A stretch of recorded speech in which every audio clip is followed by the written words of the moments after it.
Hello friends, welcome to वैदिक insight. मैंने अपने पिछले वीडियो में आपको बताया था कि अब से वैदिक मैथ्स के साथ साथ एबाकस के भी क्लासेस मैं अपलोड करूँगी।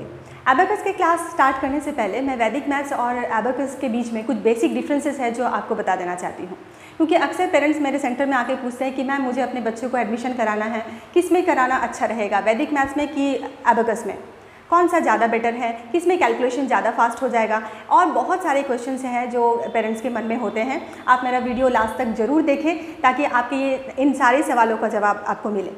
चलिए जानते हैं इनमें बेसिक डिफरेंसेस क्या है।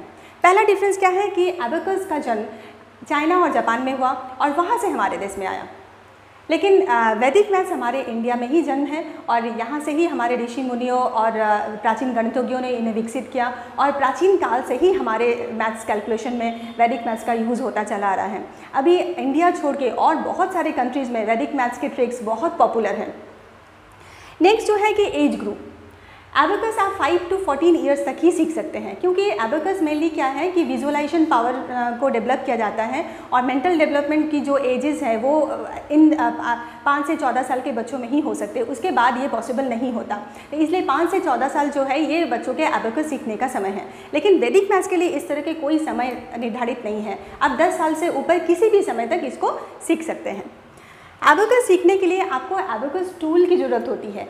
जनरली इसे ही हम लोग एबाकस कहते हैं और इस टूल के सहारे हम लोग कैलकुलेशन सीखते हैं। बाद में बच्चे उसको एबाकस टूल को विजुअलाइज करते हैं और एबाकस टूल को छोड़ के उसको विजुअलाइज करके ही कैलकुलेशन कर सकते हैं। लेकिन वैदिक मैथ्स के लिए इस तरह की कोई टूल की रिक्वायरमेंट नहीं होती है, आप पेन एंड पेपर से ही इसको कैलकुलेशन कर सकते हैं। एबाकस के 8 लेवल्स होते हैं, लगभग 2 साल आपको लग जाते हैं इसको पूरे कोर्स को कंप्लीट करने के लिए। लेकिन वैदिक मैथ्स के ओनली 4 लेवल्स ही हैं और आप इसको 8 से 12 महीने में ही इसको कंप्लीट कर सकते हैं। एबाकस में आप लिमिटेड कैलकुलेशन ही कर सकते हैं, इसके सिलेबस बहुत लिमिटेड है, जैसे प्लस माइनस मल्टीप्लिकेशन डिवीज़न, यही आप एबाकस के सहारे कर सकते हैं। लेकिन वैदिक मैथ्स के बहुत वास्ट सिलेबस है, आप हायर कैलकुलेशन भी, जैसे बेसिक जो कैलकुलेशन है प्लस माइनस मल्टीप्लिकेशन डिवीज़न, ये तो हम करते ही करते हैं, साथ में आप square, cube root, square root, linear equation, algebra, trigonometry, calculus और भी बहुत सारे बहुत वास्ट कोर्स हैं जो आप 16 सूत्रस के और उनके सब सूत्रस के आधार पर हम इसको कैलकुलेशन कर सकते हैं और बहुत फास्टली कैलकुलेशन कर सकते हैं।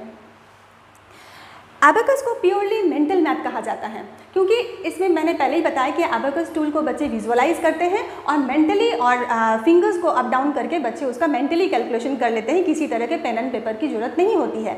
लेकिन वैदिक मैथ का सिलेबस बहुत हाई है और बहुत बड़े बड़े क्वेश्चंस सॉल्व करने होते हैं, तो पूरी तरह से ये मेंटल मैथ नहीं कहा जा सकता, क्योंकि आपको एक समय के बाद आपको पेन एंड पेपर का यूज़ करना ही पड़ता है, तो ये पूरी तरह से ये मेंटल मैथ नहीं है। ब्रेन डेवलपमेंट प्रोग्राम भी है एबाकस। एबाकस से बच्चों का ब्रेन बहुत डेवलप्ड होता है, क्योंकि एबाकस में बच्चे क्या करते हैं, दोनों हाथों का यूज़ करते हैं। दोनों हाथ साथ में हम लोग जब यूज़ करते हैं, हमारे जो ब्रेन के 2 पार्ट हैं, तो दोनों पार्ट हमारे डेवलप होते हैं, दोनों हाथ साइमल्टेनियसली साथ साथ यूज़ करते हैं। लेकिन इस तरह की कोई स्किल वैदिक मैथ में नहीं है, क्योंकि वैदिक मैथ से ओनली ट्रिक बेस है जिससे हमारा कैलकुलेशन फास्ट हो जाता है, लेकिन ब्रेन के ऊपर ब्रेन डेवलपमेंट की कोई प्रोसेस इसमें नहीं है। एबाकस से हमारा concentration power, listening skill, visualisation power ये भी बहुत बढ़ जाता है, क्योंकि एबाकस में जब बच्चे क्या होते हैं, बच्चे को ध्यान से सुनना पड़ता है, टीचर डिक्टेट करते रहते हैं और बहुत फास्ट डिक्टेट करते हैं और बच्चों को उनका आंसर देना होता है। साथ में विजुअलाइजेशन पावर भी इसलिए बढ़ जाता है क्योंकि बच्चों को बोला जाता है और एबाकस टूल को वो लोग विजुअलाइज करते हैं ताकि कहाँ बिट्स को अप करना है, कहाँ बिट्स को डाउन करना है, फिंगर्स के सहारे उसको मूव करते हैं, अपने सामने विजुअलाइज करते हैं कि एबाकस टूल है और उसको देख के वो लोग कैलकुलेशन करते हैं। किसी भी चीज़ आप देखेंगे कि जब आप कोई चीज़ याद करते हैं तो वो हम लोग को ज़्यादा दिन तक याद नहीं रहता, लेकिन अगर आप जब मूवी देखते हैं तो मूवी बहुत दिनों तक रहता है, क्योंकि वो पिक्चर के तौर पे आपके माइंड में बैठ जाता है। इसी तरह से क्या है, ये एबाकस टूल भी बच्चों के माइंड में बैठ जाता है और वो उसको नंबर्स को अप डाउन को मल्टीप्लिकेशन डिवीजन वो पिक्चर्स की तरह करते हैं। ये उसलिए बहुत फास्ट होता है और कंसंट्रेशन, मेंटल डेवलपमेंट सारे जो एक बच्चों में डेवलप होना चाहिए वो एबाकस के थ्रू डेवलप हो जाते हैं। लेकिन वैदिक मैथ्स में इस तरह की कोई स्किल डेवलपमेंट नहीं होता है, तो इसलिए बच्चों को पहले एबाकस सिखाना, 4 से 14 साल के बच्चों का एबाकस अगर कोई बच्चा सीखता है उसमें कंसंट्रेशन पावर और लिसनिंग स्किल, विजुअलाइजेशन पावर, ये सब बहुत अच्छे हो जाते हैं, जिससे क्या होता है सिर्फ मैथमेटिक्स नहीं और भी सारे सब्जेक्ट्स में जब बच्चों का कंसंट्रेशन अच्छा होता है तो सारे सब्जेक्ट्स में बच्चे अच्छे करने लगते हैं। लेकिन abacus not helpful for competitive exam. Competitive exam के लिए एबाकस का कोई महत्व नहीं होता, क्योंकि कम्पिटिटिव एग्जाम के बेसिक कैलकुलेशन नहीं आते, वहाँ तो बड़े बड़े कैलकुलेशन आते हैं जो हम लोग वैदिक मैथ्स के ट्रिक्स के सहारे ही कंप्लीट कर सकते हैं और बहुत जल्दी कर सकते हैं। तो फास्ट कैलकुलेशन के लिए वैदिक मैथ्स इज़ द बेस्टेस्ट वे। तो इस तरह के कुछ बेसिक्स डिफरेंसेस हैं जो हमने जाना कि एबाकस और वैदिक मैथ्स में क्या क्या डिफरेंसेस है। तो अब मैं सजेस्ट करूँगी कि अगर बच्चा छोटा है 5 से 14 साल तक का है तो आप पहले उसको एबाकस में ज़रूर डालें। तो एबाकस सीखने से क्या होगा, उसका बेसिक कैलकुलेशन डेवलप होगा, लिसनिंग स्किल डेवलप होगा, विजुअलाइजेशन पावर डेवलप होगा, कंसंट्रेशन पावर डेवलप होगा, जिससे क्या होगा उसका सेल्फ इमेज भी बहुत, जब वो सब कुछ अच्छा करने लगेगा तब उसे वो कॉन्फिडेंटली सब काम करेगा। तो उससे क्या होगा, बच्चा होल इम्प्रूवमेंट होता है एक बच्चे में।